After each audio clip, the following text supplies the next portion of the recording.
Di video kali ini kita bakalan bahas gimana caranya intermittent fasting atau puasa ini bisa membantu kita untuk mempermudah atau bahkan mempercepat proses pembakaran lemak di tubuh kita. Mau di pipi, mau di lengan, mau di paha, mau di perut terutama ya. Itu bandel banget tuh perut, nggak kecil-kecil. Kita bakalan ilangin tuh lemak di perut dengan intermittent fasting. Gimana aja caranya dan langkah-langkahnya kita langsung aja bahas di video ini. Jadi intermittent fasting itu, kalau buat teman-teman yang belum tahu, itu beda sama pola kita pada umumnya. Kita kan biasa kan pagi makan tuh, habis makan pagi kita nyemil tuh. Misalnya ada kue lapis di kantor misalnya tuh. Habis itu kita makan siang. Habis makan siang kita nyemil lagi kue bolu. Terus habis itu kita makan sore. Makan sore di warteg, nasi, ayam. Habis itu apa? Kita masih lapar. Kita nyemil lagi. Pesan apa? Kerupuk. Habis itu kita makan lagi terus makan terus. Jadi kita jam makannya itu berapa jam tuh? Dari jam 9 ya atau bahkan jam 8 pagi nih kita udah ngopi manis. Itu udah masukin kalori sehingga bakalan naikin insulin tuh. Naikin gula darah, sama masukin kalori. Sehingga apa? Kita dari jam 8 pagi sampai jam 8 malam tuh kita makan terus. Sehingga jam puasanya atau jam kita tidak makan itu sedikit. Itu yang ngebikin rata-rata orang pada umumnya mereka obes. Ya mereka kadar lemaknya di atas 30% kayak gini. Nah, intermittent fasting ini itu tuh alat. Ini bukan ibaratnya kayak magic gitu. Bukan, ini cuma metode atau alat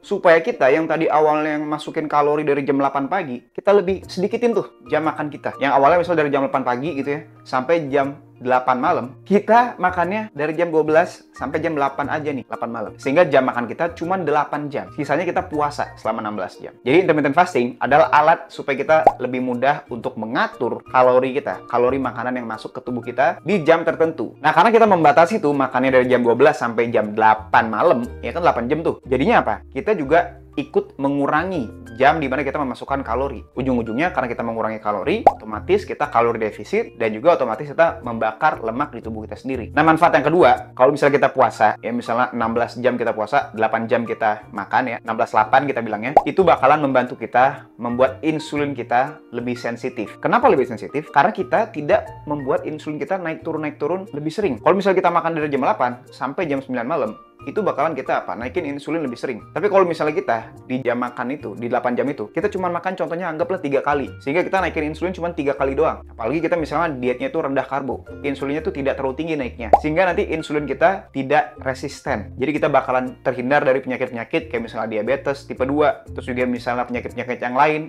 autoimun bahkan, ataupun penyakit organ yang lain. Nah, yang ketiga nih ya, ini sering banget nih dibahas sama semua influencer ya, autophagy. Jadi autophagy itu, sel kita yang rusak itu diganti dengan yang baru. Jadi sebenarnya kalau kita misalnya di dalam keadaan ketosis atau menggunakan lemak sebagai sumber energi, kita juga melakukan autophagy. Yang kedua, kalau misalnya kita jalan kaki atau kardio yang intensitasnya rendah, itu juga kita mengaktifkan autophagy. Tapi puasa juga mengaktifkan autophagy. Jadi kalau misalnya kita puasa, kita kombinasikan dengan jalan kaki, itu bakalan ngebikin bener-bener mengganti semua sel-sel yang rusak di tubuh kita. Nah, gimana caranya kita mengimplementasikan intermittent fasting di program diet kita? Yang pertama, kita harus ketahui dulu ya kesalahan-kesalahan pada saat kita melakukan intermittent fasting. Yang pertama, jangan sampai pada saat kita buka puasa atau pada saat kita jam buka makan, makanannya tuh nggak berkualitas. Karbohidratnya tinggi, nutrisinya atau proteinnya tuh rendah. Contohnya nasi goreng, pisang goreng, martabak manis, atau apalagi tuh yang gue digoreng-goreng tuh. Lu yang misalnya obes nih ya, nih gue kasih tau lu pada, karena gue peduli sama lu. Lu itu nggak punya keleluasaan. Ya kita nggak bisa dulu makan begituan, karena itu lu udah sering makan gitu dulu. Ya stop dulu, jangan makan itu dulu. Nanti kalau misalnya udah di kadar lemak 15% kayak gini, baru kita punya keleluasaan tuh buat makan-makan kayak martabak atau makan makanan junk food yang lainnya. Oke, jadi kesalahan yang pertama ketika kita puasa dan dietnya mau sukses nih. Lu mau sukses kan diet lu? Mau turun berat badan kan? Kayak zaman dulu SMA. Apa jangan-jangan dari kecil tuh?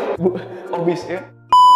Kalau misalnya kita mau sukses, kita nggak boleh makannya itu yang tidak berkualitas. Kita harus makannya itu hewani. Contohnya kayak misalnya carnivore diet. Itu udah pasti lu kenyang, puas, dan kita nggak lapar-lapar. Dan itu kita bakalan turunnya drastis banget. Jadi kalau puasa digabung sama carnivore, waduh, itu lu bakalan cepet banget turunnya. Sampai dikira lu sakit. Lu kenapa lu kok kurus banget? Pasti gitu ntar lu. Tapi tenang ya, kita nggak bakal ibaratnya pakai otot sebagai sumber energi. Jadi itu yang pertama, kita jangan makan yang nggak berkualitas. Nah, karena kita udah tahu ya cara menghindari kesalahan tadi, itu yang paling utama kesalahannya, kita bakalan langsung aja bahas langkah-langkahnya. Yang pertama, kita pilih dulu nih intermittent fasting kita. Mau yang 16 jam puasa atau yang 12 jam puasa. Kalau saran dari gua, kalau misalnya lu skinny fat, tangan lu kurus, perut lu buncit, kalau lu mau pakai puasa, kita pakainya yang 12 jam aja, sama kayak gua. Karena gua udah kadar lemak itu udah rendah banget. Karena cadangan lemak di tubuh kita tuh juga sedikit. Dan yang kita perlu perhatiin itu adalah bukan puasanya, tapi latihan bebannya. Oke? Jadi kalau lu skinny fat kayak gini, kita puasanya yang 12 jam aja. Tapi kalau buat temen teman-teman yang kadar lemaknya di atas 30%, teman-teman bisa langsung terapin puasa yang 16-8. 16 puasa, 8 jam kita bisa makan. Nah, pada saat buka puasa, makanan yang pertama yang kita konsumsi adalah makanan-makanan yang bernutrisi tinggi, yang vitaminnya tuh lengkap, seperti hewani. Contohnya daging giling, atau misalnya kita makan paha ayam filet, karena paha ayam filet dengan kulitnya itu ada lemaknya juga untuk energi kita dan hormone regulation ya, supaya kita testosteronnya tinggi, dan kalau buat cewek supaya mensnya teratur. Terus proteinnya juga paling lengkap kalau dari hewani. Itu tuh, jadi makannya itu pertama hewani dulu kalau misalnya buka puasa. Nah, tips selanjutnya, kita itu makan di puasa, kita sesuaikan dengan kebutuhan kalori harian kita. Kalau misalnya kita udah carnivore diet, kita nggak perlu terlalu menghitung kalori. Kita makan sampai kenyang aja, 3 kali atau 2 kali di dalam jam makan puasa kita itu, kita udah cukup nutrisinya. Asal kita makannya beneran sampai kenyang. 1-10, 10 tuh kita enek, kita targetnya ke 9. Nah, tips yang terakhir, kita jangan lupa minum. Kita makan, kita nggak minum, terkeselak. Kita harus minum ya. Minum yang cukup, jangan sampai kekurangan, supaya kita nggak dehidrasi, supaya kita nggak misalnya lemes atau keliangan ya. Itu adalah tips atau cara atau langkah-langkah gimana kita bisa mengimplementasikan intermittent fasting di pola diet kita, terutama di carnivore diet. Kalau misalnya teman-teman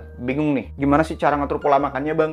Gua bingung bang, nggak ngerti gua pengen kurus, gua pengen kadar lemaknya 15% kayak gini. Teman-teman bisa langsung join di link di deskripsi. Gue bakalan bikinin program latihan setiap harinya, program latihan harian yang sesuai dengan keadaan teman-teman sekarang. Oke, jadi gue nggak samain semua keadaan teman-teman. Ada yang misalnya dari skinny fat, ada yang misalnya dari obese. Dan juga menu makanan yang enak ya, yang bervariasi, dan beli bahan-bahan makanan itu di mana aja. Teman-teman bisa langsung aja daftar di link deskripsi. Oke, jadi segitu aja ya.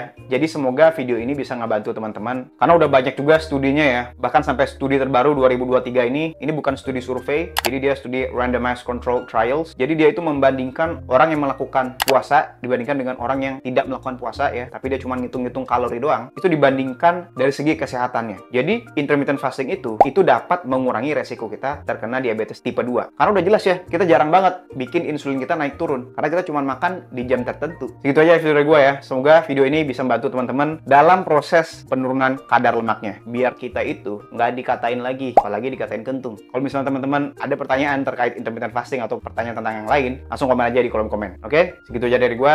Semoga membantu.